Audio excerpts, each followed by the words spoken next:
Tell me about April 19th, 2013. What happened? That was the day I was told that my life might be cut short. And also that is the day that my life got awarded to me by the Lord. So how did that work? What were you went to go to the doctor. I did. And what were they telling you?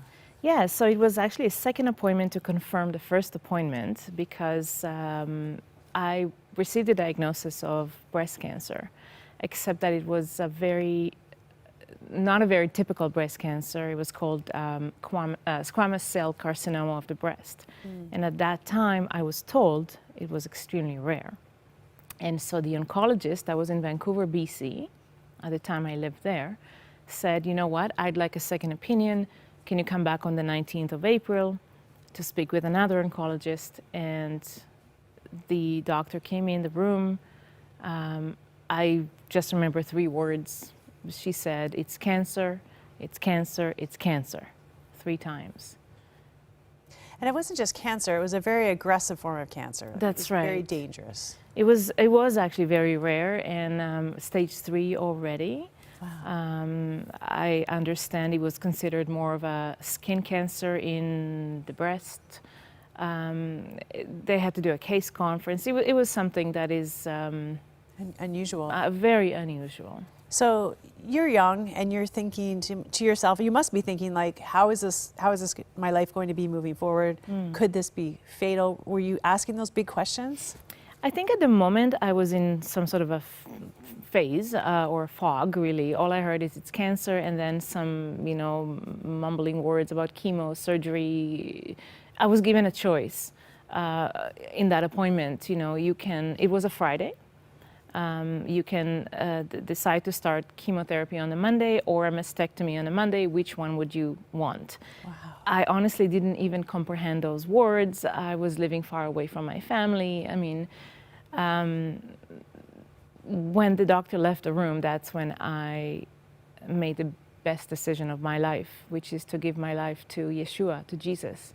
Yeah, so now you say Yeshua, you come from a Jewish background, so Yes. crying out to Jesus would kind of be the last thing, Right. that somebody from your background would do. That would be a very radical thing to do. So why Yeshua? Yes, so that's true. I grew up in Israel. I moved to Canada when I was about 19 years old. We speak Hebrew at home with my parents, my brothers. I was always a very spiritual kid. I always had these philosophical questions like, are we alone in the world, or who is God? And living in Israel, what I saw from a child's perspective is either you are Orthodox and behave in a way that I didn't seem that would fit me, very limited, constructed, or you're secular. And so we were actually secular, except we celebrated Jewish holidays. But growing up and moving to BC, being surrounded by nature, my spiritual thirst was just so deep. And I knew that I did not want what I thought the world defined God. So I went into New Age, I went into all kinds of different healing modalities. I've had many students that I unfortunately misled because I didn't know better.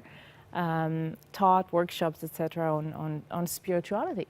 But all along, I was looking for something to fill a hole in my heart.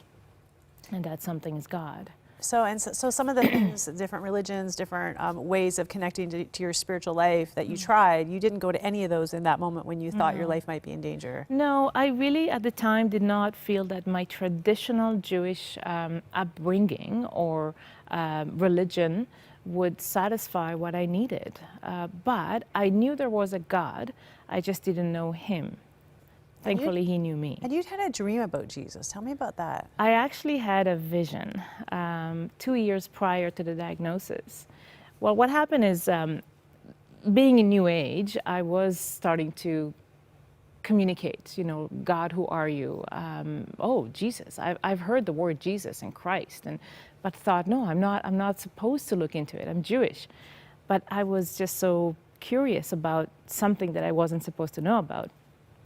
And I remember saying out loud, God, if this Jesus is real, show me. And what happened is actually in 2011, it was March 2011, I was in my bedroom, not sleeping, and I saw him. I had an open eye vision of the Jewish Jesus. I mean, he looked very Jewish to me. He appeared to me. He was Jewish. Correct. He is the Jewish Messiah. He's the Savior of the world. But the God in His brilliant way of doing things appeared to me in a way that I would not find threatening. So He appeared with a talit, with a prayer shawl, and those traditional sandals that we read about. And I remember He opened His arms like that, and I could see the talit, the prayer shawl going in, and He had said, "Come to me." And His eyes were just love. It must have been a split second, but it felt like eternity. Wow.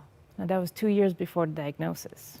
Okay, we're going to continue this conversation. We're going to find out what happened when she cried out to Jesus as a Jew, and also that her treatments were so radical prescribed by the doctors. What happened with her cancer in just a moment.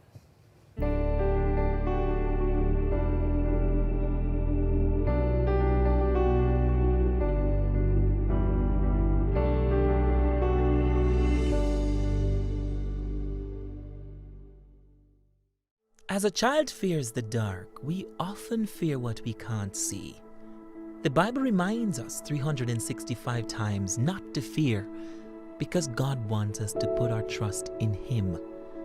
If you would like to see your way out of the dark, call our 24/7 prayer lines at 1-866-273-4444 or visit crossroads.ca/247prayer. Anytime, anywhere, we're here for you. 100 Huntley Street presents First People's Voices, compelling stories of faith and resiliency from Indigenous communities across Canada. Thursdays at 8 on Yes TV. We are back with Shiri Joshua, whose aggressive breast cancer diagnosis changed the course of her life. Now, we left you in a cancer clinic, just being told you had stage 3 aggressive breast cancer. You fell to your knees and you cried out to Jesus, which was very unusual for you with your background. What happened when you did that? Well, as soon as the doctor left the room and gave me the 2 choices for the following 48 hours, I literally, I fell to my knees on the floor of the BC Cancer Clinic, and I just said, "Lord, I'm tired of fighting you. If I have to die, I die, but I want to come to you. But if you allow me to live, I will give my life to you." And even though I was in a bit of a daze as to what's happening or what I was just being told, a wave of peace came upon me.